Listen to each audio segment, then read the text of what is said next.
Hey guys, my name is Ivan, also known as your Pinoy car salesman. And sa lahat po ng mga hindi pa nakakilala sa akin, isa po akong ahente, car salesman here in the DMV area, DC, Maryland, and Virginia. And I specialize in helping our kababayan to get their car here in the area. Not just yung mga matatagal na dito, but mostly yung mga bagong dating o yung mga wala pang credit score. And over the years, I've been doing a lot of transaction, and recently I got monetized over at Facebook. So I realized that I wanted to, to make a blog or YouTube vlog and hopefully makatulong sa especially sa mga bagong dating or sa mga kababayan natin. I would say yun yung pinakamahirap na part, yung mag-adjust ka dito. Pinagdaanan din namin lahat yan. And one of the things that I wanted to touch on today is not just to sell you guys a car. So I wanted to recommend, or if you guys are looking for a first job, lalo na po sa spouses ng mga nurses. Kasi sa totoo lang, yung mga wife natin or yung mga husband natin na mga nurse, pagdating nila dito, alam na nila yung gagawin nila or alam na nila yung trabaho. I would say medyo mas nagsa-struggle tayo kasi 'di ba, iba yung challenge. And I would say pinagdaanan ko lahat 'yan. Again, one of the question or one of the things that I wanted to touch on is kung mare-recommend ka ba magtrabaho sa dealership. I would say yes.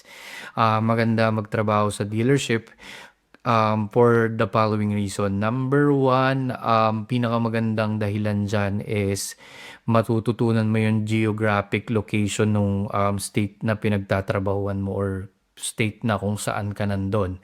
So, mapapamiliarize ka sa lugar. Ang maganda din sa sa dealership, kung naghahanap ka ng trabaho na worth or can pay you more than the minimum wage, ito yon.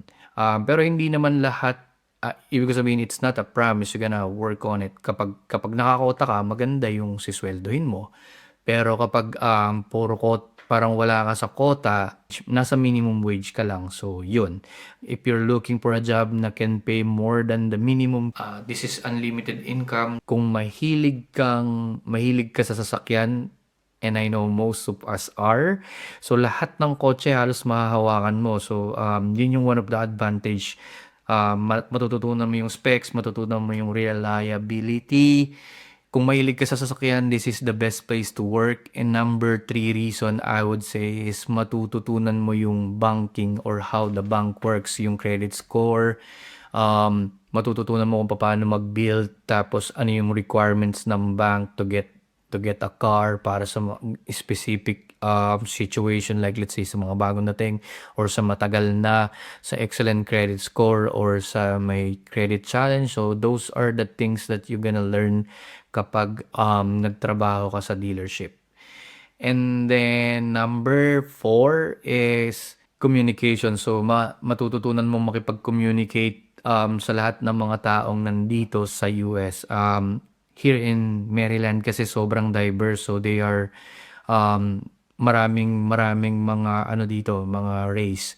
And what I would say is kapag diverse yung state, it's advantage kasi sanay sila sa accent eh. So parang kumbaga yung ears nila, mas madali ka nilang maiintindihan.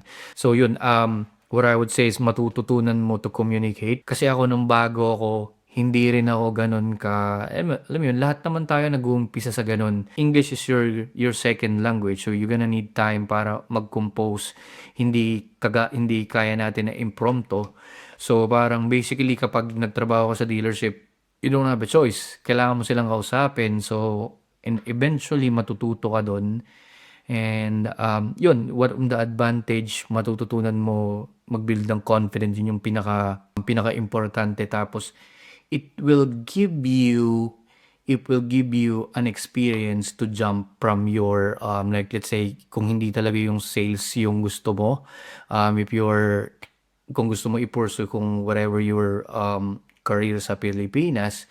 And but ako kasi nasa sales ako all my life, and sa Pilipinas, from sales nag-start ako sa mababa, and then I ladder up to I was gonna say sa real estate. So kumbaga nasa sales talaga ako.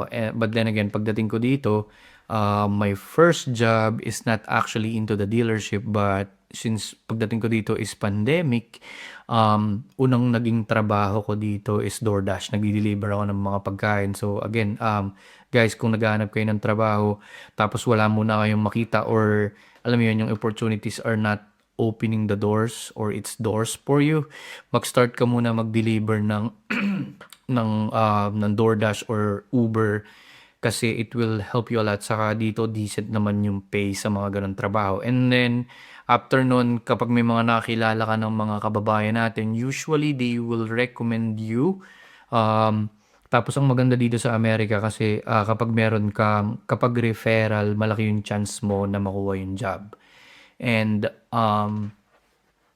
after nun, nag-travel nurse si Mrs. here in Maryland. And then dito finally, since nasa sales ako, I applied for many companies. Tapos, yun nga, hindi ganun kadali makapasok. And then, so I tried kasi mas mabilis yung turnover or mabilis yung hiring kasi ng dealership. So, they will open or they might give you a chance. So yun nga, luckily they gave me a chance sa Toyota. And then so here, bali 3 years now working here. And yun, marirecommend ko talaga yung trabaho. So, if you just wanted to start somewhere, magandang magtrabaho sa dealership. And I would say I enjoy my stay in here. And I think I was gonna say na I'm ready to move forward. I'm looking around, I'm submitting my applications. So, again guys, if you're looking for a job, first time mo dito sa US or bagong dating ka or medyo matagal ka na and you're considering working at the dealership, I would say go for it. And best of luck sa inyo guys. Again, I'm gonna be doing more of this vlog and hopefully may mapulot kayo to make your life a little bit easier. And sa mga bagong dating, naiintindihan ko kayo and I'm glad I get a chance to work with many of you. So again, this is Ivan, your Pinoy car salesman. I'll see you guys on the next one.